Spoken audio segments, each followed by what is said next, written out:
Satu rumah warga ludes terbakar di Seram bagian barat.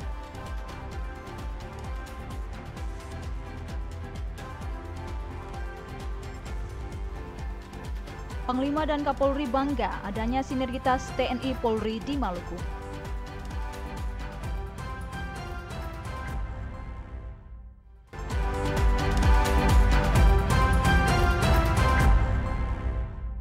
Selamat siang saudara, Anda menyaksikan Maluku hari ini edisi Minggu 19 Januari 2020 bersama saya Anastasia Kagisina. Dan inilah Maluku hari ini selengkapnya.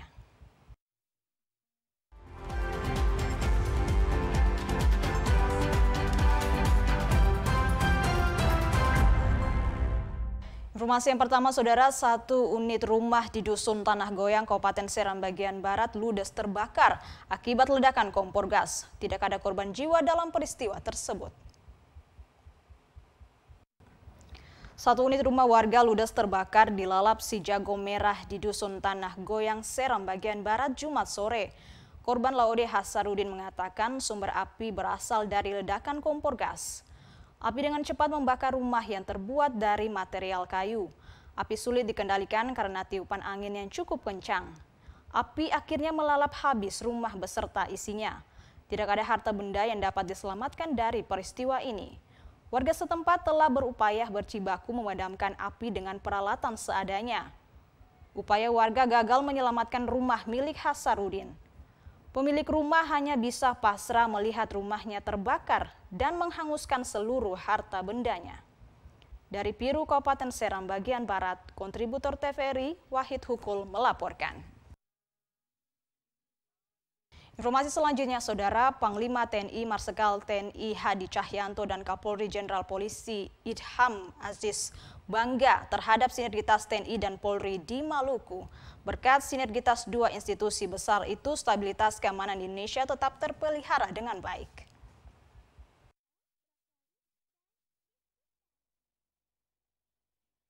Dalam kunjungan kerjanya ke Maluku, Panglima TNI Marsikal TNI Hadi Cahyanto dan Kapolri Jenderal Polisi Idham Aziz memberikan apresiasi atas sinergitas yang ditunjukkan para prajurit TNI dan Polri di Maluku. Sinergitas TNI dan Polri itu pastinya berdampak pada terjaganya stabilitas keamanan yang kondusif di Indonesia. Kapolri menegaskan sinergitas ini menjadi modal dasar melangkah dalam tugas pengamanan untuk memberikan rasa aman dan nyaman bagi masyarakat. Dalam kesempatan bertatap muka dengan sekitar 2.500 personil TNI Polri di lapangan upacara Makolan Tamal 9 Ambon, Jumat pagi, Kapolri Jenderal Polisi Idham Aziz mengatakan di tahun 2020 ini TNI Polri akan menghadapi tugas besar yaitu pengamanan pilkada serentak. Ia berpesan kepada seluruh prajurit Polri dan TNI untuk memegang teguh netralitas, tidak memilih pihak manapun serta melaksanakan tugas pengamanan dengan sebaik-baiknya. Panglima TNI Marsikal TNI Hadi Cahyanto menyampaikan pesan yang sama kepada seluruh prajurit TNI maupun Polri untuk bersinergi dalam tugas, karena apabila masyarakat bisa melihat TNI dan Polri bersatu seperti pelangi beraneka ragam warna, karena sinergitas itu juga adalah milik rakyat dan pasti rakyat akan bangga. Rakyat ingin melihat kekuatan besar yang dimiliki Indonesia itu bisa bersatu dan menyenangkan hati mereka. Rakyat menangis apabila melihat satu kasus kecil saja ada perselisihan antara TNI dan Polri. TNI dan Polri tidak boleh membuat hati rakyat menangis. Tunjukkan bahwa sinergitas ini nyata bagi rakyat Indonesia.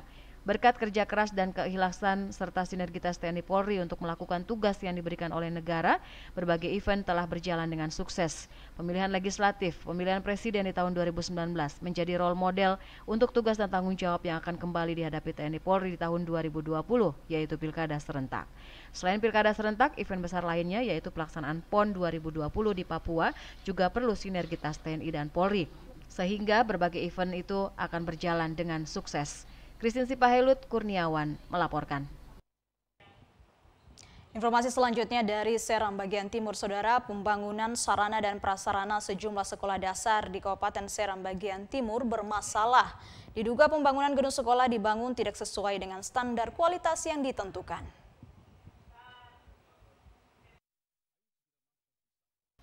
Proyek pembangunan sarana dan prasarana sejumlah sekolah dasar dan sekolah menengah kejuruan di Kabupaten Seram bagian timur diduga tidak sesuai dengan kualitas yang ditentukan.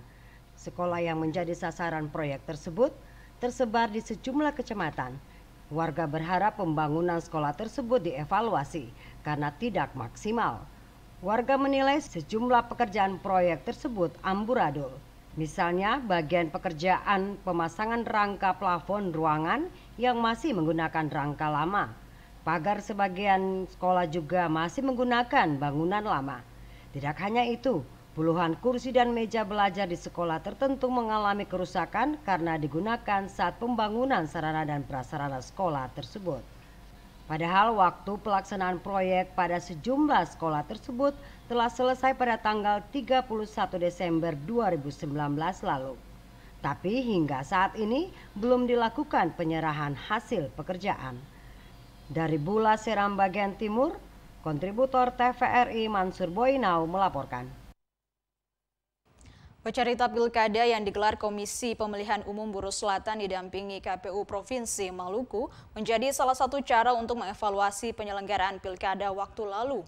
Kegiatan yang melibatkan masyarakat, politisi dikemas KPU untuk mendapat banyak masukan dan keluhan yang perlu ditindaklanjuti.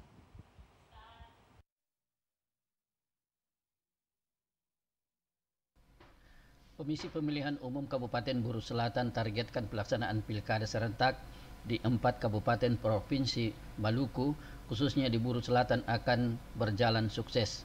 Target itu diyakini Ketua Komisioner KPU Buru Selatan, Syarif Mahulau, melalui sejumlah kegiatan yang telah dilakukan. Salah satunya mengevaluasi hasil pilkada waktu lalu yang dikemas dalam kegiatan Baca Rita Pilkada. KPU Kabupaten Buru Selatan didampingi KPU Provinsi Maluku berkeinginan menyukseskan pilkada di Buru Selatan melalui Baca Rita Pilkada dengan melibatkan unsur masyarakat, pemuda, politisi, jurnalis, dan penyelenggara pilkada serta pemangku kepentingan.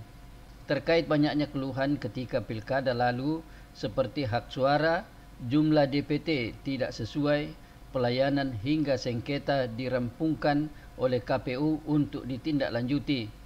Menurut Ketua KPU Provinsi Maluku Syamsul Rifan Kubangun, kegiatan yang dikemas oleh KPU Buru Selatan melalui Baca Rita Pilkada sangat penting mendapat masukan dari stakeholder sehingga menjadi referensi bagi KPU dan pihak penyelenggara untuk ditindaklanjuti. Pada kesempatan itu juga KPU Provinsi Maluku memaparkan aturan dan kebijakan KPU dalam menyukseskan pilkada bagi semua stakeholder dan pemangku kepentingan lainnya.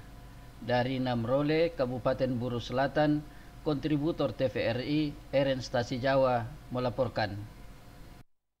Masih dari Kabupaten Buru Selatan, Saudara, untuk mengantisipasi terjadinya banjir di Kota Namrole, Kabupaten Buru Selatan, pihak Balai Sungai Provinsi Maluku telah membangun embung di Kota Namrole sebagai pengendalian banjir di kota itu. Selain pengendalian banjir, pemerintah Kabupaten Buru Selatan melalui Dinas Pekerjaan Umum akan mengembangkan embung sebagai lokasi objek wisata.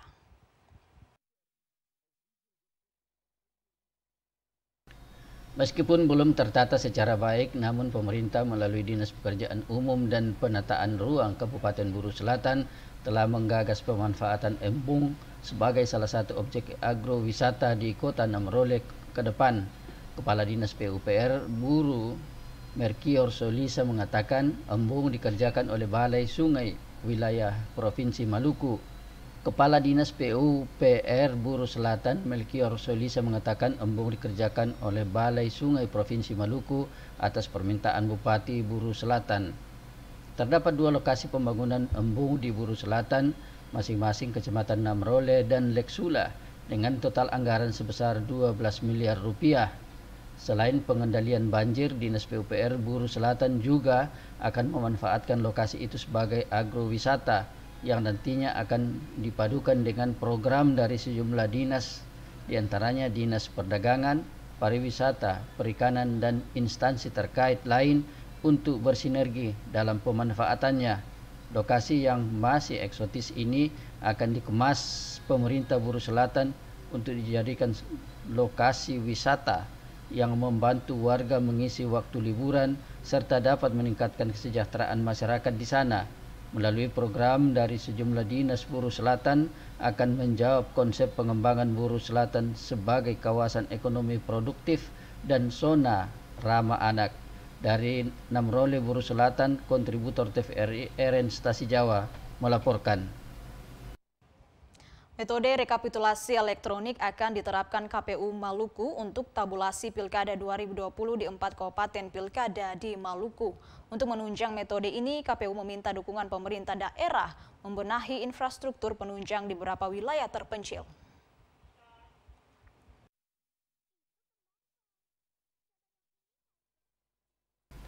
Rencana penerapan metode rekapitulasi elektronik atau e-rekap disampaikan Ketua KPU Maluku Syamsul Riban Kubangun baru-baru ini. Dikatakan metode rekapitulasi elektronik dilakukan untuk mempermudah dan mempercepat proses penghitungan suara dari beberapa wilayah terpencil, khususnya di Kabupaten Penyelenggara Pilkada 2020 di Maluku. Untuk memuluskan rencana ini, KPU Maluku tengah berkoordinasi dengan dinas terkait agar infrastruktur jaringan internet di keempat kabupaten bisa dibenahi. Kubangun juga berharap adanya peran aktif pemerintah daerah agar penerapan metode e-rekap bisa terakses hingga ke kecamatan terpencil. Setelah proses di TPS, di tingkatan KPPS, misalnya proses pemungutan dan penghitungan suara, nanti ada proses di kecamatan itu adalah proses yang namanya e-rekap. Nah, jadi makanya kita saat ini juga di teman-teman 4 kabupaten ini akan mendata berkaitan dengan titik-titik di mana TPS itu berada. Nah, pengumpulan data itu penting sehingga proses yang akan kita lakukan berkaitan dengan e-rekap tadi itu sudah ada. Nah, oleh karena itu juga dukungan berkaitan dengan sarana dan prasarana. Nah, oleh karena itu pemerintah daerah juga harus punya perhatian yang baik berkaitan dengan bagaimana sarana prasarana berkaitan dengan kualitas jaringan. Jadi KPU Maluku mengagendakan penyampaian informasi terkait Pilkada 2020 akan disosialisasikan ke 4 kabupaten penyelenggara Pilkada 2020 di Maluku. Sosialisasi dan pencanangan Pilkada 2020 sudah diawali dari Kabupaten Maluku Barat Daya awal pekan ini. Agenda yang sama akan dilakukan bergilir di Kabupaten Kepulauan Aru, Serang bagian timur, dan Buru Selatan. Tahapan sosialisasi ini ditargetkan hingga akhir Januari nanti. Yasser Tuarita, Hamzah Tomia melaporkan. Saudara, Maluku hari ini akan kembali setelah pesan-pesan berikut ini. Jangan kemana-mana, tetaplah bersama kami.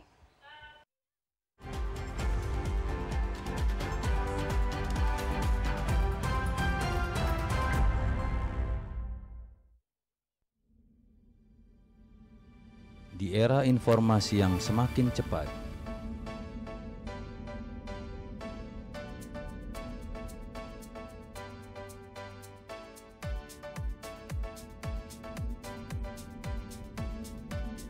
menembus ruang dan waktu,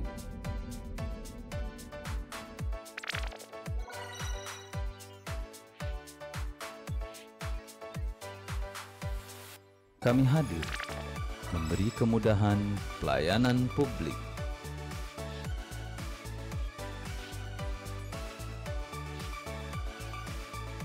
Pelayanan yang profesional, akuntabel, sinergi, transparan, dan inovatif.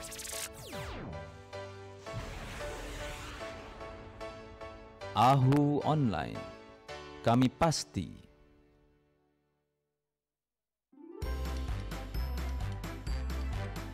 Yuk tonton program-program menghibur dan positif yang menambah wawasan kalian. Bernyanyi bersama teman-teman bertalenta luar biasa. Ayo bernyanyi. Sedang main mobil. Belajar bahasa Inggris 1 hari 1 kosakata. Kukuruyuk. Mengajakmu berkeliling Indonesia melihat potret anak-anak Nusantara. Anak Indonesia.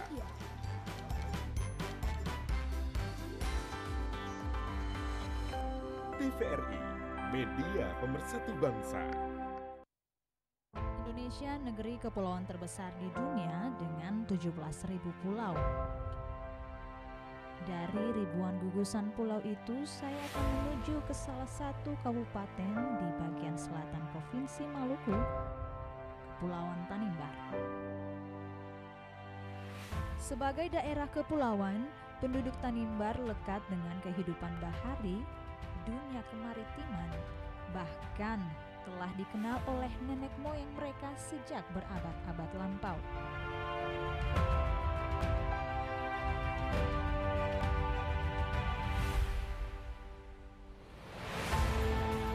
Jangan lupa lupa untuk berwisata ke Somlaki, Kabupaten Kepulauan Tanimbar.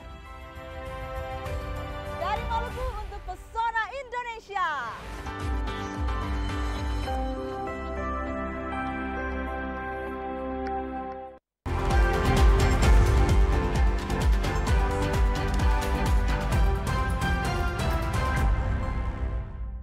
Anda kembali menyaksikan Maluku hari ini dan kita ikuti informasi selanjutnya.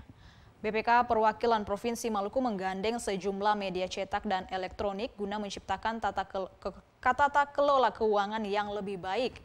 Kepala Perwakilan BPK Provinsi Maluku Muhammad Abidin berharap melalui media workshop dapat mendekatkan media dalam menunjang kinerja Badan Pemeriksa Keuangan di Provinsi Maluku. Di hadapan puluhan jurnalis media cetak dan elektronik Kamis pagi, Kepala Perwakilan PPK Provinsi Maluku Muhammad Abidin menyatakan pihaknya terbuka untuk membangun kerjasama bersama media di Kota Ambon. Abidin menyatakan kerjasama dengan sejumlah media di Maluku sangat penting dalam menjalin kebersamaan mewujudkan kinerja BPK Provinsi Maluku. Pihaknya akan terbuka apabila para jurnalis akan melakukan konfirmasi tentang berbagai kasus yang diaudit oleh BPK.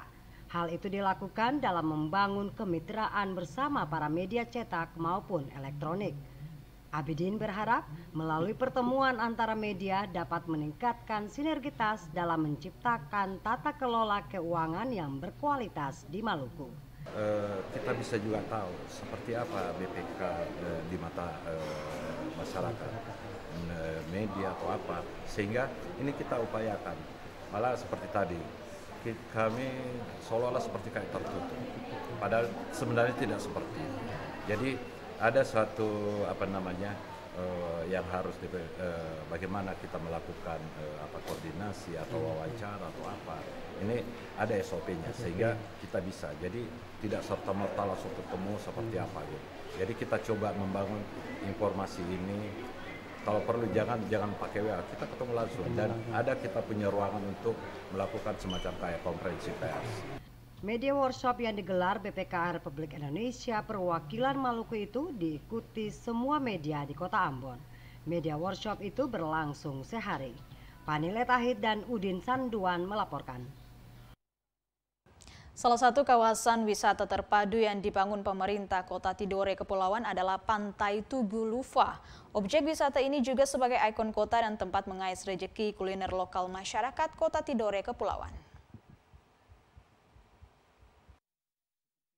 Di hadapan puluhan jurnalis media cetak dan elektronik Kamis pagi, Kepala Perwakilan PPK Provinsi Maluku Muhammad Abidin menyatakan pihaknya terbuka untuk membangun kerjasama bersama media di Kota Ambon.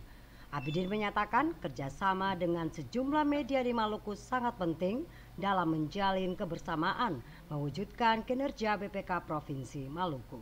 Pihaknya akan terbuka apabila para jurnalis akan melakukan konfirmasi tentang berbagai kasus yang diaudit oleh BPK. Hal itu dilakukan dalam membangun kemitraan bersama para media cetak maupun elektronik.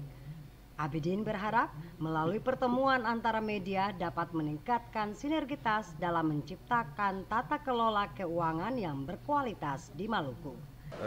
Kita bisa juga tahu seperti apa BPK di mata masyarakat, media atau apa, sehingga ini kita upayakan. Malah seperti tadi, kami seolah-olah seperti kayak tertutup, padahal sebenarnya tidak seperti itu. Jadi ada suatu yang harus bagaimana kita melakukan koordinasi atau wawancara atau apa. Ini ada SOP-nya sehingga kita bisa. Jadi tidak serta-merta langsung ketemu seperti apa gitu. Jadi kita coba membangun informasi ini. Kalau perlu jangan pakai WA, kita ketemu langsung dan ada kita punya ruangan untuk melakukan semacam kayak konferensi pers. Media workshop yang digelar BPK Republik Indonesia Perwakilan Maluku itu diikuti semua media di Kota Ambon. Media workshop itu berlangsung sehari. Panile Tahid dan Udin Sanduan melaporkan. Ya saudara, kami mohon maaf atas kesalahan visual berita tadi dan kami ulangi lagi. Berita salah satu kawasan wisata terpadu yang dibangun pemerintah Kota Tidore, Kepulauan adalah Pantai Tugu Lufa. Objek wisata ini juga sebagai ikon kota dan tempat mengais rezeki kuliner lokal masyarakat Kota Tidore, Kepulauan.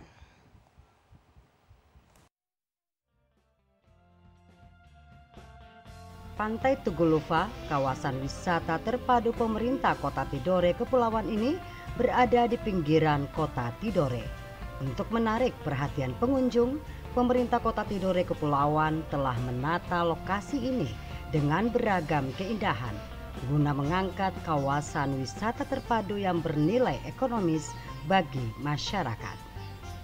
Pemirsa, setelah kita melihat Batu Angus, selanjutnya saya akan mengajak Anda melihat Pantai Tugu Lufa yang berada di Kota Tidore, Kepulauan, berhadapan langsung dengan Pulau Halmahera. Selain menikmati panorama alam, pengunjung juga bisa leluasa melakukan swafoto, mengabadikan suasana santai mereka di Pantai Tugu Lufa. Harapan saya kepada Pemda dan masyarakat, ya kita sama-sama menjaga tempat wisata ini biar dia tetap asri, bersih, karena dengan kebersihan dan keasrian itu membuat kita semakin semakin ingin terus datang ke tempat-tempat wisata ini. Ya, dengan adanya Pantai Tugu Lufa ini menjadi salah satu objek wisata di tengah Kota Tidore, Kepulauan. Selain kita bisa menikmati alam pemandangan, kita juga bisa swafoto bersama, bersilaturahmi bersama teman-teman dan juga melepas kepenatan di Kota Tidore ini.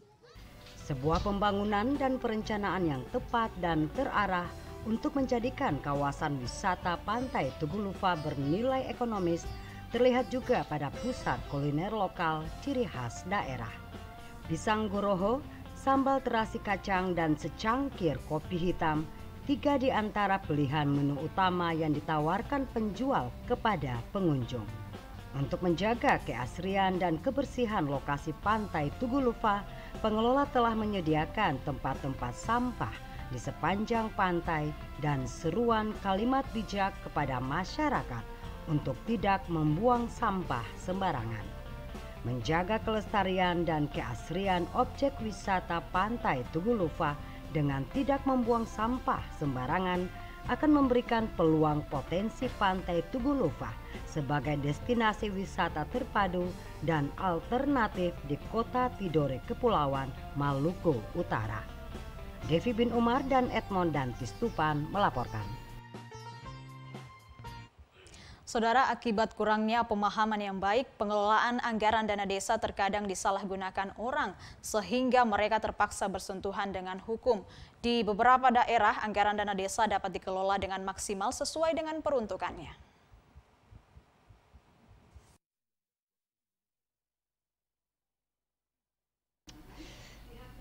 Di tengah mirisnya cerita tentang pengelolaan anggaran dana desa yang disalahgunakan orang, ada juga desa yang secara profesional mengelola dana tersebut. Misalnya Desa Waihaolon, Kecamatan Leksula, Kabupaten Buru Selatan. Anggaran dana desa tersebut dikelola secara maksimal dan diperuntukkan bagi kesejahteraan masyarakat desa. Rina Nurlatu, salah satu warga Desa Waihaolon, mengaku melalui anggaran dana desa dapat menjawab kegelisahan masyarakat dalam mengelola sumber daya alam yang melimpah melalui hasil perkebunan dan berbagai macam jenis pepohonan untuk dibuat bahan bangunan dan mobuler. Kepala Desa Waihaolon, Martin Seleki, mengatakan pengelolaan anggaran desa bagi pemberdayaan dilakukan dengan membentuk 8 kelompok pemberdayaan. Di antaranya 2 kelompok pemberdayaan mesin mobuler bagi laki-laki dan 6 mesin penghalus ubi-ubian yang dijadikan makanan mentah berdaya guna bagi ibu-ibu rumah tangga untuk dijual. Hal itu dilakukan sebagai upaya meningkatkan pendapatan keluarga. Di tahun 2019, Desa Waihaolon menerima bantuan anggaran dana desa sebesar 1,4 miliar lebih. Digunakan mengikuti alur konsep pembangunan desa dengan melibatkan partisipasi masyarakat. sejumlah program infrastruktur yang telah direalisasikan seperti pembangunan jaringan pipa, saluran air, puskesmas pembantu, sekolah PAUD, dan 1 unit mobil pembantu akses transportasi dari desa ke kota kecamatan untuk menjual beragam hasil perkebunan, dan 1 unit speedboat. Anggaran dana desa itu juga untuk membantu masyarakat dalam pengelolaan anggaran badan usaha milik desa seperti kios dan koperasi simpan pinjam. Di tahun 2020 diprogramkan sejumlah program pemberdayaan lain bagi kepentingan masyarakat, seperti pembangunan rumah tidak layak huni bagi warga di desa itu secara bertahap. Dari Namrole, RN Stasi Jawa melaporkan.